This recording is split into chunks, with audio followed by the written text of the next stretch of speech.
Hi guys, we're back to read some more of The Day of the Dragon King. When we left off, Jack, Annie, and the scholar were at the Dragon King's palace, and they just saw that the books were being thrown into the bonfire and burned. Because remember that the Dragon King is scared of people learning things. So chapter 7 is called The Burning of the Books. The Dragon King watched the bonfire as it blazed up toward the sky. Around the fire, the air was thick and wavy. Bamboo books were stacked beside the fire, waiting to be burned. "Hurry," said the scholar. They jumped down from the cart and joined the crowd by the bonfire. The Dragon King shouted to the soldiers.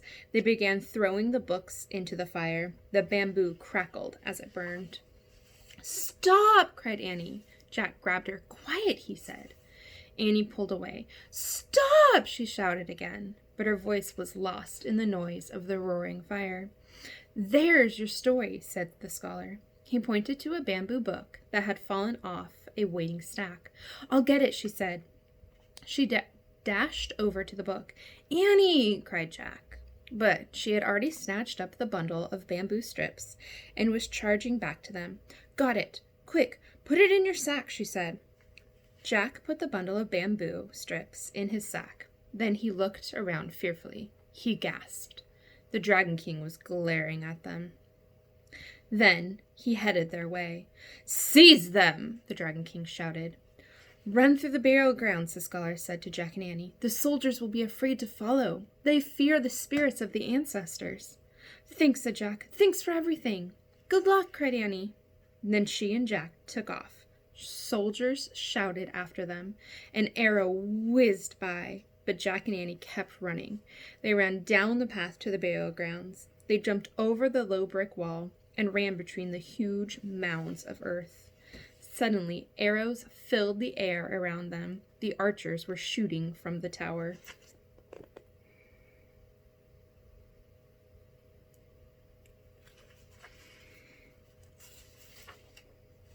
"Look!" cried Jack. There was a doorway in one of the mounds. Jack and Annie ducked inside. They were in a long hall lit with oil lamps. "It's so quiet," said Annie. She walked down the passageway. "Hey, there are some steps here." "Don't go any farther," said Jack. "Why not?" said Annie. "We don't know what's down there," said Jack. "This is a burial tomb, remember? It's creepy." "Let's just take a quick look," said Annie. "Maybe it's the way out of here." Jack took a deep breath. "You might be right," he said. "Okay, but go slow." He didn't want to stumble upon a dead body. Annie started down the steep steps. Jack followed. The lamps lit their way as they kept going down and down. Finally, they reached the bottom. Jack blinked. Even though oil lamps glowed everywhere, it was hard to see at first. When Jack's eyes got used to the strange light, his heart nearly stopped. "Oh, man," he breathed. They were in a room filled with soldiers. Thousands of them. Should we keep reading? They're in a room filled with soldiers. Thousands of soldiers. Should we keep reading or make the kids wait for another video?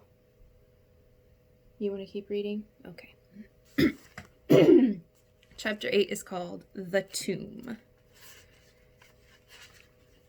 Jack and Annie stood frozen. The silent soldiers did too. Finally, Annie spoke. "They're fake," she said.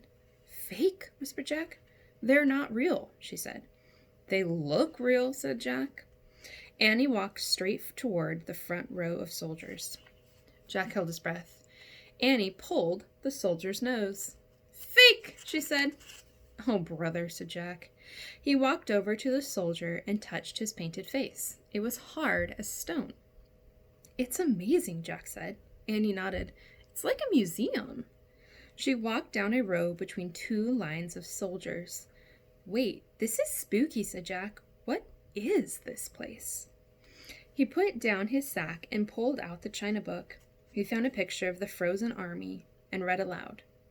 The Dragon King had 7,000 life-size clay figures made for his burial tomb.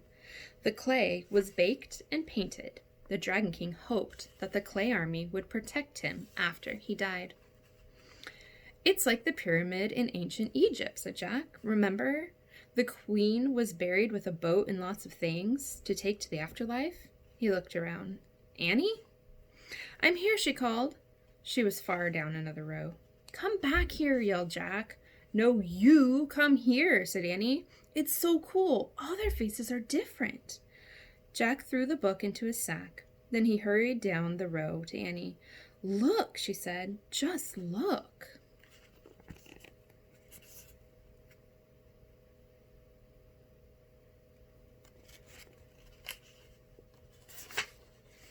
In the flickering lamplight, they wandered down the rows of soldiers. No two soldiers had the same nose, the same eyes, or the same mouth. Oh man, no wonder so many people had to work on this tomb, said Jack. They really did a good job, said Annie. Yeah, said Jack. There were kneeling archers, foot soldiers. There were kneeling archers and foot soldiers dressed in red and black armor. There were real bronze swords, daggers, axes, spears, bows, and arrows. There were even life-size wooden chariots with horses. The horses looked completely real. They were different colors with white teeth and red tongues. I have to take some notes about all this, said Jack. He pulled out his notebook and pencil. Then, kneeling on the brick floor, he wrote, No two faces the same, not even the horses. Jack, said Annie. You know what? What? I think we're lost, she said. Lost? Jack stood up. We're not lost. Yeah? Then which way is out? Said Annie. Jack looked around. All he could see were rows of soldiers in front of them. To the right, to the left, behind them, nothing but clay soldiers. Which way did we come? Said Annie. I don't know, said Jack. All the rows looked the same. They were stretched out endlessly. Jack tried not to panic. I'd better look this up, he said. Forget it, said Annie. Morgan said the research book would guide us, but in our darkest hour, only the ancient legend we saved would save us.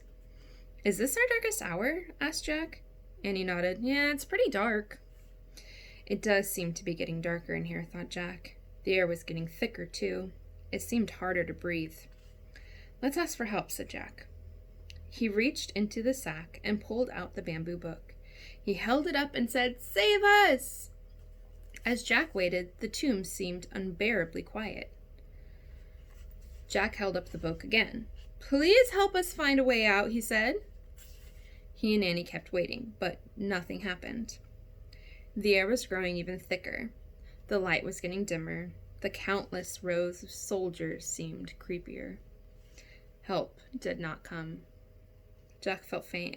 I guess we'll just have to... Look, Annie said. What? The ball of thread. It rolled out of your sack, she said. So what? Said Jack. He looked at his cloth sack lying on the floor. The ball of yellow silk thread had rolled out, and it was still rolling, leaving a trail of yellow thread. So we'll have to see if they get out of the burial tomb in chapter 9, The Silk